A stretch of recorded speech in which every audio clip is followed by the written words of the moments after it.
Once upon a time, there was a little boy named Charles. And Charles decided one year that for Halloween, he wanted to dress up as the moon because he loved the moon. He loved that it lit up the sky when the night was the darkest and provided him with something beautiful to look at. He loved taking pictures of the moon. He loved looking at the moon. When his parents would take him outside at night, he loved walking under the moon. It was his favorite thing. And so he asked his mother to make him a beautiful costume of the moon. So do you know what she did? She went to the library and she got all the books that she could about the moon. She wanted to learn how the moon really looked, how it worked, why it orbited the Earth, how it made the tides move. But she also wanted to know, how did poets describe the moon? She just wanted to learn everything she could about the moon. She also got some books on paper mache. And then she labored. For days, she made a paper mache moon. For another week, she added paper mache craters on top of it. A week after that, she added decorations on top of the moon. And then finally, she painted it down to the very last detail. It even had the man on the moon. And then once she was done, she put in small LED lights all around the moon so that when a switch was flipped, the moon would light up and it would glow. And it was the most beautiful Halloween costume you had ever seen. Every day until Halloween came, Charles would go down to the basement where his costume was sitting and put it on and run around in the dark and marvel in the mirror about how beautiful it looked. It looked just like the real moon. He actually, in a lot of ways, thought it looked better than the real moon. He didn't know if that was just because his mother had made him this gift with love, or if there were other reasons. But he was very anxious for Halloween. And finally, Halloween came. It was a crisp night, there was a chill in the air, and the sky was perfectly clear. The stars were shining brightly, and up above loomed a full moon that cast a beautiful blue glow on all of the festivities. Well, Charles put on his moon costume, flipped the light on, and walked from house to house. Every house he went to, they gave him candy and told him how beautiful the costume was. Some people told him, "Wow, you're even prettier than the real moon." As they walked by other trick-or-treaters, he got comments on how beautiful his costume was. Someone else said, "Wow, that looks better than the real moon." And this happened all night long as he collected candy with his mother and father. As the night grew long in the tooth and Charlie's stomach grew full with candy and he became tired, he went home with his parents and he fell asleep. But what he didn't know was that this whole night, the moon had been watching. For up in the Earth's orbit, it had seen this beautiful little light and gazed down upon it longingly. "This person really loves me," it thought, and it was very happy to watch him trick-or-treat. But as the night went on, it kept hearing everyone say how it was more beautiful than the real moon, and it grew sad in its heart.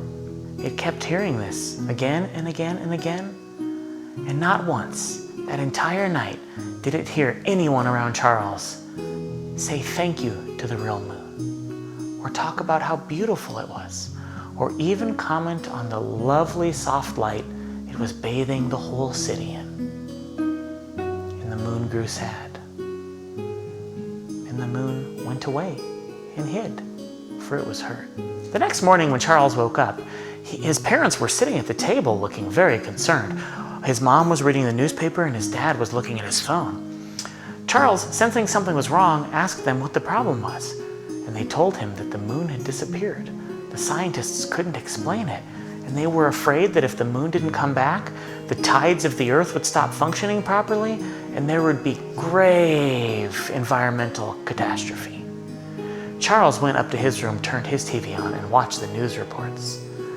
He saw over and over on every station people guessing why the moon had gone, where it had gone, what had happened, and all of the dire predictions for the future that they prognosticated upon. He thought it was very strange.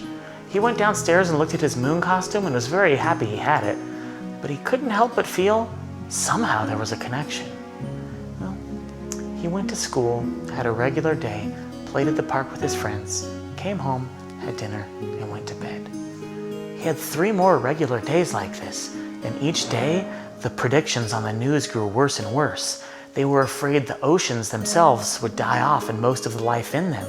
They were afraid the algae that lived in the oceans that produces so much oxygen for the earth would die, and there wouldn't be enough oxygen. He didn't pay too much attention to this. He just tried to live his life because after all, Charles was just a child.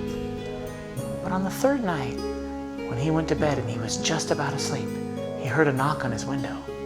He opened his eyes, assuming it was just a dream. But outside, he saw a beautiful faint orange glow that seemed to strobe on and off. And he thought he even heard a sound like this. Vroom, vroom, vroom. So he got up and he walked over to his window and he peeked out. And the yellow-orange beautiful light got brighter. And what he saw made his heart jump and made him assume he was having a dream. Outside was a star, a small star. It wasn't the shape of a star in the sky, which is just a giant ball of exploding gas. It was the actual shape of a star as you would draw it. And it had 2 eyes and a mouth and 2 small nostrils. And around it were little twinkles of light. Charles, though knowing he probably shouldn't, opened his window and said, "Who are you?" The star looked at him and in a cheerful voice said, "My name is Starry. May I come inside? We have much to talk about." Well, Charles reasoned if the star wanted to get inside, he would have no way to stop it anyway, so he said, "Yes, of course, come inside."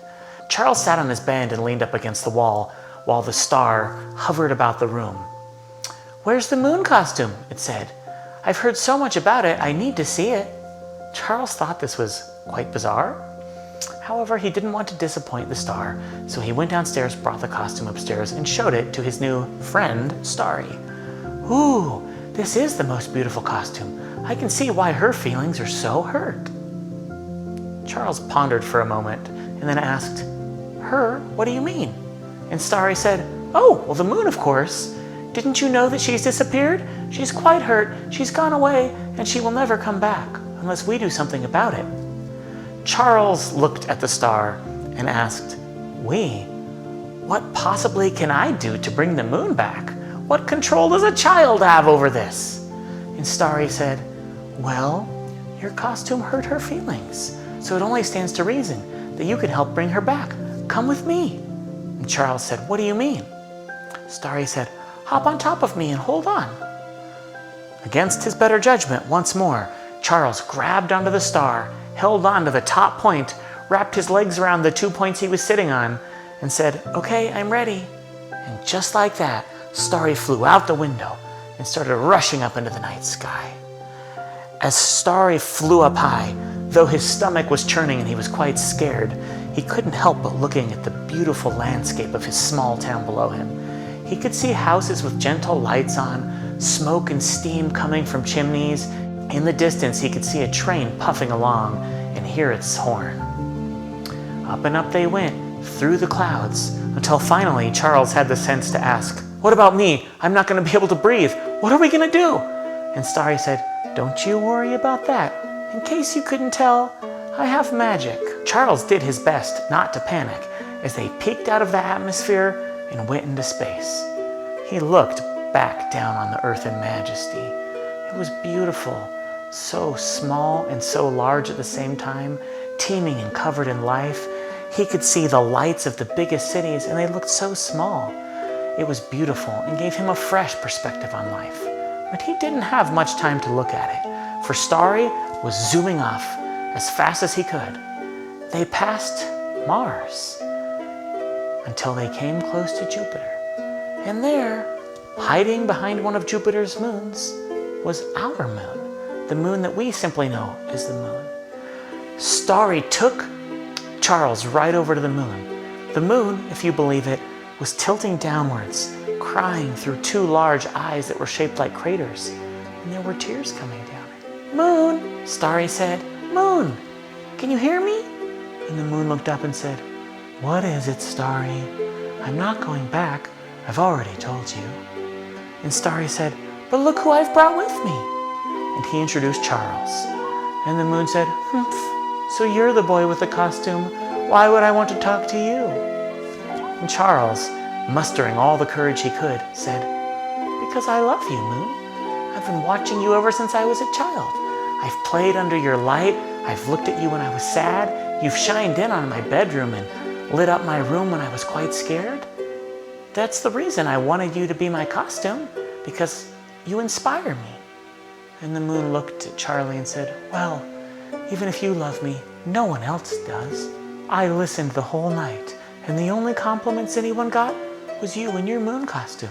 I heard many of them say that the costume was better than the real me, and so I'm done, and I'm here on planet Jupiter, where I won't disappoint anyone.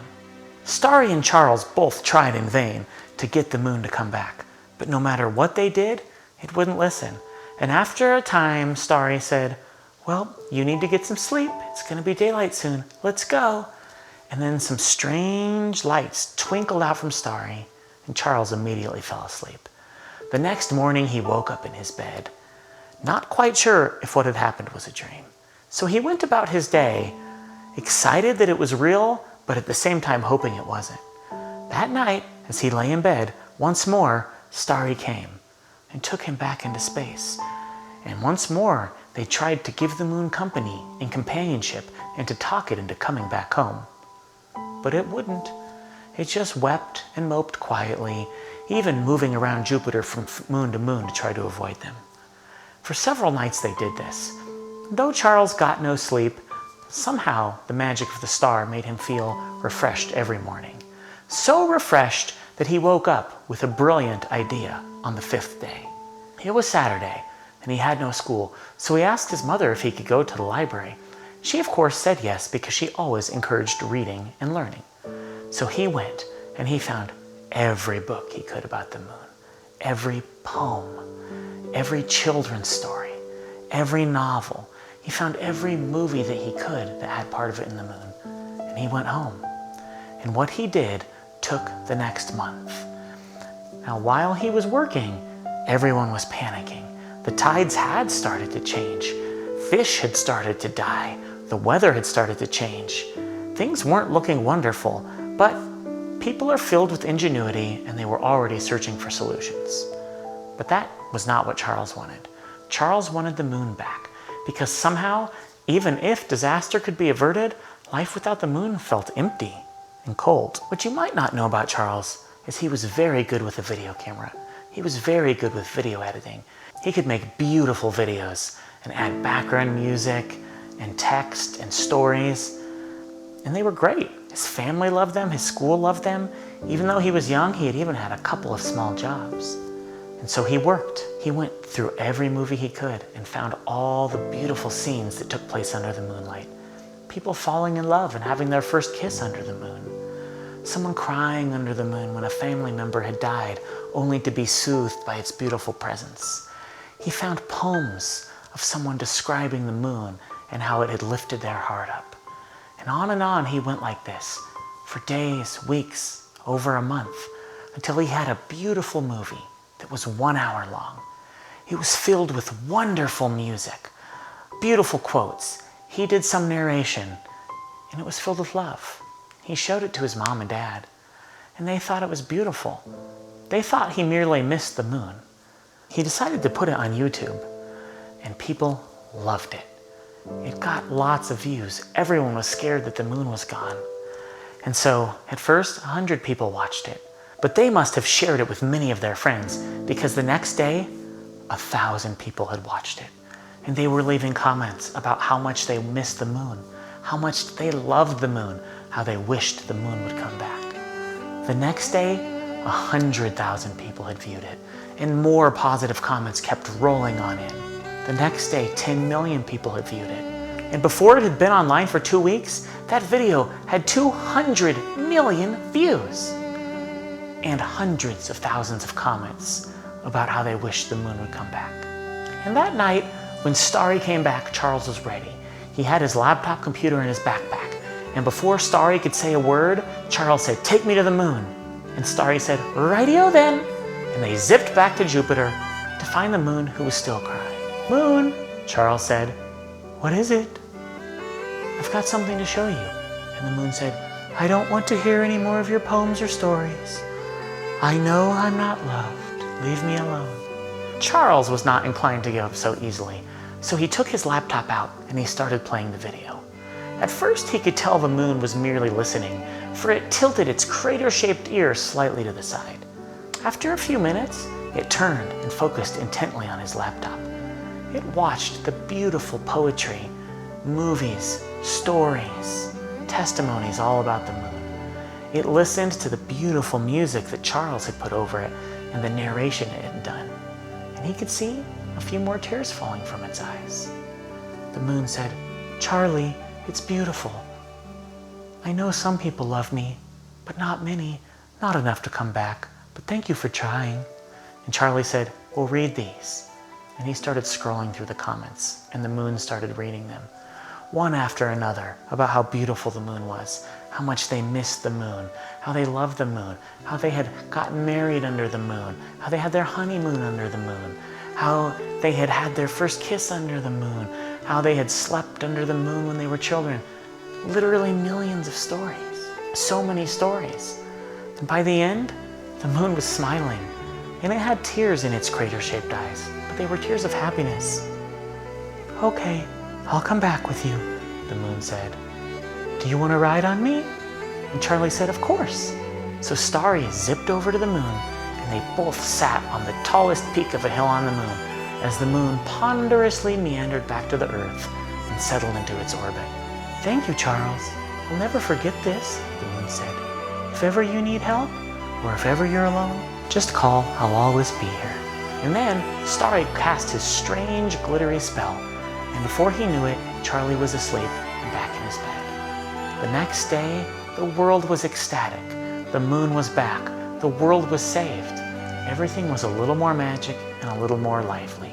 The scientists couldn't explain what had happened. The leaders of the world governments didn't know what had happened.